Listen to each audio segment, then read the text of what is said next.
Escuche usted lo que nos dijeron los especialistas en el tema. ¿Cómo le fue a México en este 2017? Para platicar sobre ese tema nos acompañan aquí en el estudio Luis Wertmann, presidente del Consejo Ciudadano, también David Ramírez, coordinador de Seguridad y Justicia de México Evalúa, y también el doctor Juan Ibarrola, experto en Fuerzas Armadas. Muchas gracias a los dos. Por contrario, gracias Héctor. Luis, de hecho el propio David Ramírez más adelante nos va a acompañar y se va a incorporar. Muchas gracias de mientras. Vamos a comenzar. Juan, si nos puedes poner en perspectiva, en términos generales, para de ahí partir en el análisis y sus comentarios, ¿cómo le fue a México en estos puntos? ¿Cuáles son los 3 o 4 o 5 aspectos que dominaron en estos aspectos de nuestro país? Terrible, yo creo que es un resultado de año, 2017, terrible, porque al final del día la impunidad con la que se mueven los grupos delictivos en México, saben qué nivel de impunidad pueden tener, saben que una respuesta de estados, de municipios y también de alguna forma la respuesta federal no es suficiente para enfrentarlos. ¿Y por qué? Porque son puntos muy localizados los que tiene el país, donde existe por un lado criminalidad, pero por otro lado violencia, que no necesariamente van juntas. Desafortunadamente lo que estamos viendo ya son la disolución de esos medianos grupos criminales a grupos muy pequeños que se venden como grandes grupos que no lo son, pero que promueven y practican violencia. Y mientras eso le afecta al ciudadano, es decir, al ciudadano que se sube al transporte público y lo matan, al ciudadano que en su tortillería no puede trabajar porque le cobran un derecho de piso, o al ciudadano que lo extorsionan, pues evidentemente el resultado es negativo. Desafortunadamente caemos en el juego, y lo digo brevemente, de una respuesta de Fuerzas Armadas contra una nula respuesta por una parte de autoridades, en primer lugar de gobierno, y en segundo lugar de autoridades policíacas o de corporaciones policíacas que no tenemos en este país. Y entonces la responsabilidad y la culpa, ¿en dónde quedan? Ese es el resultado final, yo creo que del 2017. Trágico, grave, sí, de consecuencias sociales, creo yo, terribles, sobre todo porque estamos entrando en el proceso electoral, sí, ya firme, ya de frente, ya real. Bien. Luis, se ha venido deteriorando o se deterioró y llegamos a un punto en donde distintas organizaciones y especialistas en el tema decían que este 2017 iba a ser caracterizado como el peor en la historia en materia de inseguridad. Bueno, pues efectivamente, primero los números no mienten. Es el peor año que está casi terminando. Independiente de decir este es el peor año, lo que hay que preguntarnos es ¿y por qué este es el peor año? ¿No? Como bien dice Juan, esto no es una consecuencia de 11 meses. Esto es una consecuencia de años, y donde no debemos de permitir como ciudadanía es que se nos intente distraer con ofertas que no nos van a solucionar el problema, pero sí nos van a distraer, al menos en el muy corto plazo, para creer que así sí se va a resolver. Y entonces estamos en un círculo perverso, manejado creo que hay que llamarlo tal cual, por la política, sí, manejado por gobernantes corruptos que están cómodamente instalados con un poder, y que una vez más, o que como siempre, la sociedad es la que acaba pagando las consecuencias. Ese es el estatus en este momento y a lo que nos enfrentamos, y ya lo iremos abonando, porque lo que hoy vivimos y como estamos cerrando 2017 es lo que se ha venido cargando y lo que no funcionó en los últimos años, ¿no? Sí.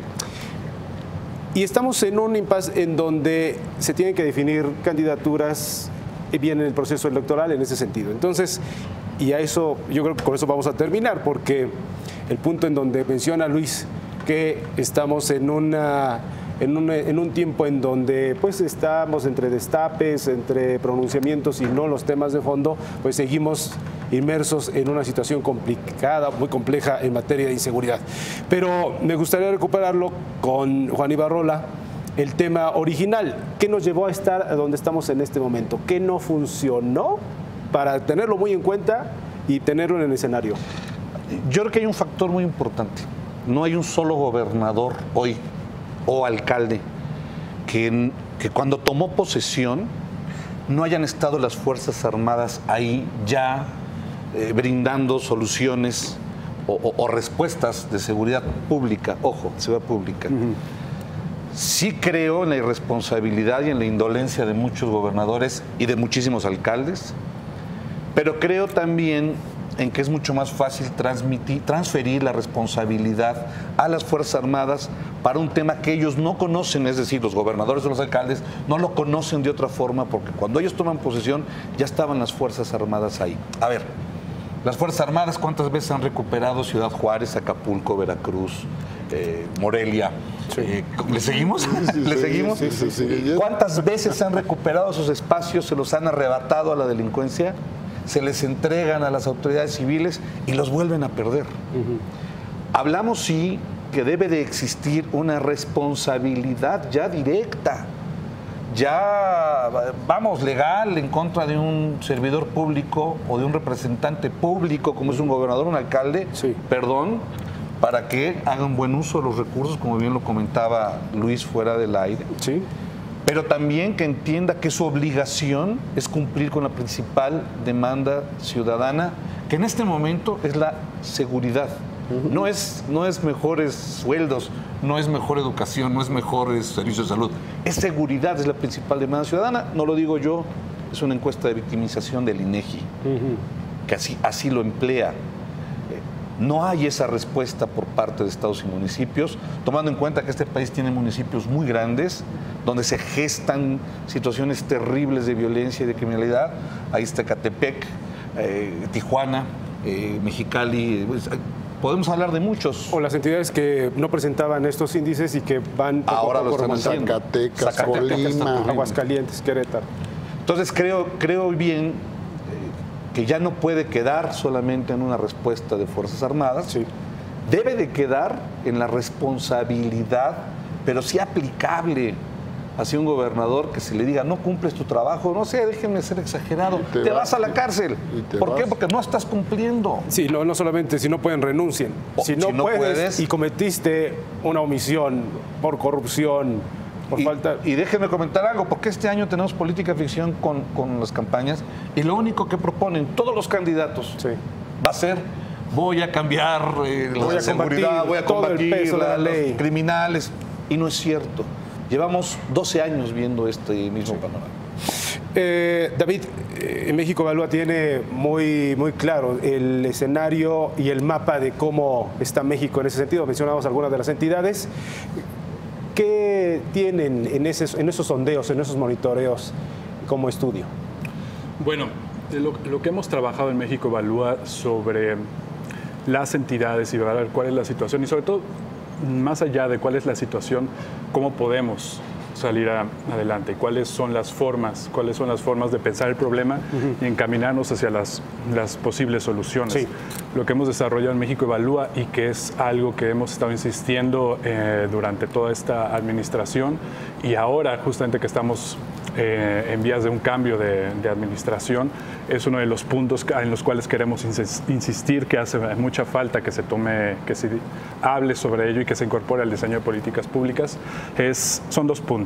Trabajar en el desarrollo de capacidades institucionales y pensar en soluciones locales, enfocadas a partir de los contextos específicos. Estamos en un momento en donde no podemos pensar en solucionar la gran problemática de seguridad pública que tenemos en el país con ideas omniabarcadoras, totalizantes, porque la realidad del país es muy compleja en todos los niveles, en muchos aspectos.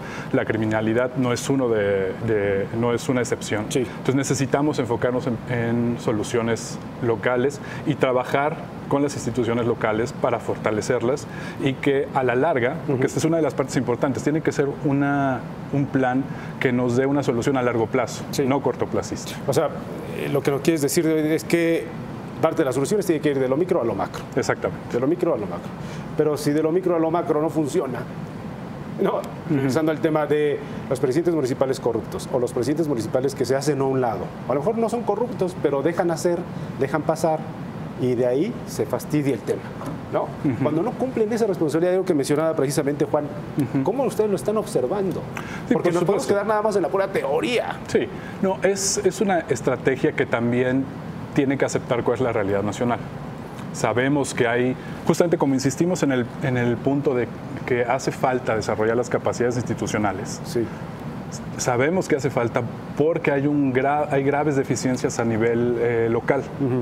Pero plantear el problema como que fuera algo que no tiene solución y que entonces hay que pensar atacar en otros niveles y que solamente, por ejemplo, una solución a nivel federal o nada más a nivel estatal, mandar a los exactamente, marinos. va a ser lo único que va a mantener la paz en el largo plazo. Creo que es una forma equivocada de Es lo que estamos pensar. viendo ahora, ¿eh? Exactamente. Lo que hace falta es aceptar que hay limitaciones, encontrar soluciones temporales, y quiero insistir en el término de temporales, para contener y evitar que la situación empeore, evitar poner un alto al deterioro de las instituciones e iniciar procesos para el fortalecimiento de las instituciones para que a la larga sean ellos los que cumplan con sus funciones, con su mandato. Bien, Luis, ¿qué piensas? Pues yo de nuevo, no nos debemos dejar distraer. Tenemos que dignificar a las policías, pero lo hemos venido diciendo durante los últimos 20 años al menos. Tenemos que ciudadanizar muchos procesos, muchas colaboraciones. Yo no digo que la sociedad es la que tenga que estar auditando todo lo que suceda, pero sí tiene que haber un gran acompañamiento. ¿Dónde está la tecnología? Sí. Sabemos en dónde se ha gastado el dinero que nos dicen que es para tecnología, pero pues cuando no vemos ningún resultado del uso de la tecnología. ¿Dónde está la capacitación? Ejemplo, en el nuevo sistema de justicia penal acusatorio.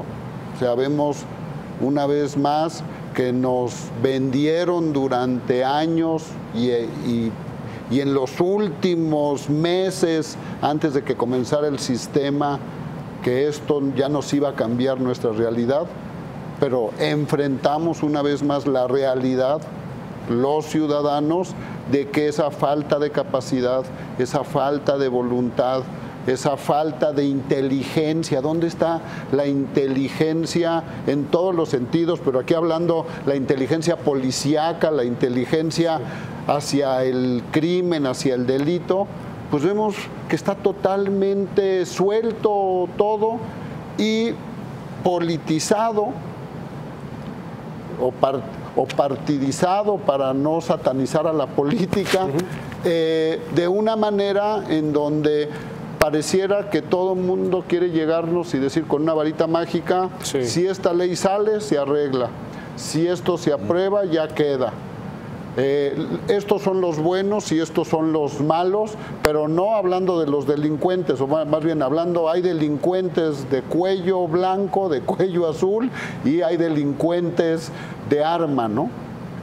Y en esa dinámica creo que hemos estado como sociedad mexicana durante, yo sí creo, al menos en los últimos 20 años, porque no se nos olvide, 97, 98, todas las olas de secuestro, los asaltos bancarios, no se nos olvide después toda una serie de cosas que afortunada y desafortunadamente nos olvidamos muy rápido de ellas, porque pues nada más traemos muy presente lo que pasó el año pasado y lo que pasó este año, cuando dices, oye, esto ya lleva 3, 4, 5, 6, 7 años y sigue adelante y adelante y adelante, y lo único es de que cada quien nos viene a ofrecer una solución que, como dice Juan, con casi total ignorancia, pero pues que queda muy cómodo en el momento de decir, como sociedad nos dividimos o nos dejamos llevar,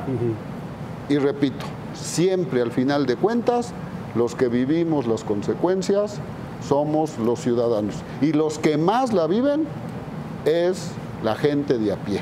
Más adelante quiero recuperar contigo, Luis, algo que mencionabas en relación al acompañamiento que requiere hacer la sociedad para las autoridades, el seguimiento del trabajo y algo que ha hecho muy bien el Consejo de la Ciudad de México. Ya nos dirás si se puede replicar en otras partes de la República Mexicana. Pero antes de esto, Juan, nos encontramos en una situación o en una burbuja en donde venimos, insisto, venimos cargando todo lo mal que se hizo o lo que se ha dejado de hacer y lo que viene, que es como en un limbo, ¿no? Y en medio de todo esto, parte de lo importante en este año 2017, haciendo este balance, pues es la discusión de la ley de seguridad interior. ¿En qué puntos está para destacarlo? Era urgente tener una ley de seguridad interior y coincido con Luis en la parte donde las acciones o las leyes deben de ser de Estado, no de partido, no de grupos. México ya urge de leyes de Estado, de propuestas de Estado que le ayuden al Estado en su conjunto. Creo que la ley de seguridad interior se convierte en la polémica más grande a la que se enfrenta socialmente el gobierno actual. ¿Por qué? Porque al final de cuentas las Fuerzas Armadas quedan en medio, uno, de un discurso completamente anacrónico del militarismo y del ejército asesino y represor. Quedan en medio de algo que es anacrónico. Eso en los 70s o en los años 80 hubiera funcionado muy bien. Hoy no. El ejército, la marina, la fuerza aérea de este país no es ese grupo asesino, represor. Ese grupo no lo es. Eso pasó. Y si lo suponemos ya y lo damos por bueno, en 1968, y a lo mejor con los halcones en el 71, pero no fue el ejército propiamente. Es decir, las Fuerzas Armadas quedan en ese discurso innecesario, creo yo injusto, pero por una simple razón. Se habla de que esta ley militariza al país. El país está militarizado. A ver, ¿quién da las soluciones de seguridad pública en este país? El Ejército, la Marina, la Fuerza Aérea. ¿Quién da soluciones cuando hay un caso de desastre? Las Fuerzas Armadas. ¿Quién da una solución cuando hay una necesidad de una campaña de salud real, verdadera, cruzadas contra el hambre, de reforestación? Los militares. Si entendemos el militarismo o la militarización como el negativo, insisto, de los años 70, 80, bueno. Pero la pregunta queda, sin las Fuerzas Armadas en las calles, en todas las labores, no solamente en labores de seguridad, ¿qué hubiera pasado con este país en los últimos 12 años? Por eso creo que el quedar en medio no funciona y se vuelve polémico socialmente. Porque entonces, ¿quién da la respuesta? Los militares no quieren hacer esas labores. Se han cansado de decirlo. El secretario de Defensa, el secretario de Marina han dicho alto las dos manos y han insistido en que no quieren estar ahí porque ellos llegaron a coadyuvar a una solución, una necesidad donde la autoridad civil se vio rebasada. Así es. Y se me hace muy interesante lo que comentabas, en función de encontrar soluciones exactamente en el lugar, específicas. Que yo creo que si la ley de seguridad interior se aplica de manera correcta, sucede. ¿Por qué? ¿Quién tiene una radiografía real de la seguridad en México? Los militares. Porque son la única institución que puede llegar a lugares donde ninguna otra institución del país puede llegar. Tiene la tecnología, tiene el personal preparado. Eso de que dicen que los militares ya no están preparados para hacer funciones de seguridad pública, yo difiero, llevan 12 años haciéndolo. Lo tienen, lo están haciendo. Ya alguna experiencia deben de tener, sin embargo, no es su naturaleza. Por lo tanto, deberían de escuchar alcaldes y gobernadores, y esto lo digo con conocimiento de causa, cuando algún general o algún almirante, comandante, son de militares o navales, les dicen, oiga, gobernador, usted tiene un problema serio aquí, y esta es la lista de gente que le está causando el problema. Sí, señor general, sí, señor gobernador, me guardo la lista. Y por eso creo que es tan polémica, porque, insisto, la sociedad, bien lo dijo Luis, la sociedad es la pagana, la sociedad es la afectada. Económicamente el país tiene un impacto terrible en microeconomías, en pueblos, en rancherías, en ciudades. Y a nivel nacional, a nivel macro, cuando ven grandes inversionistas extranjeros, el nivel de impunidad que tiene este país, pues yo no meto mi dinero por ahí. El maestro Juan Ibarrola nos está poniendo el contexto dentro de lo más importante en este año que está por terminar. Una de las discusiones trascendentes es la Ley de Seguridad Interior. Nos explicaba la labor del Ejército, cómo ha venido pues, desarrollándose en este combate al crimen organizado. Pero hay organizaciones que no están tan a favor o no están tan de acuerdo en este papel. México Evalúa, David Ramírez, ¿qué posición tiene al respecto?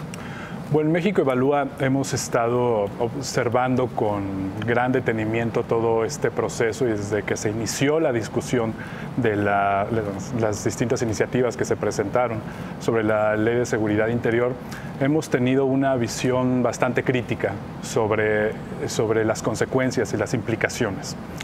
Y nos ha preocupado cómo se ha desarrollado el tema. En primer lugar, estamos de acuerdo que el ejército en ciertos contextos es muy necesario para ayudar a contener, apoyar a las autoridades locales. Eso no lo ponemos en duda, de acuerdo a nuestro trabajo y al conocimiento que tenemos de la situación en el país. Sabemos que como el ejército no está diseñado para llevar a cabo labores de seguridad pública y constitucionalmente eso tiene también problemas y hay todo un debate jurídico al respecto en el cual no quisiera entrar, pero se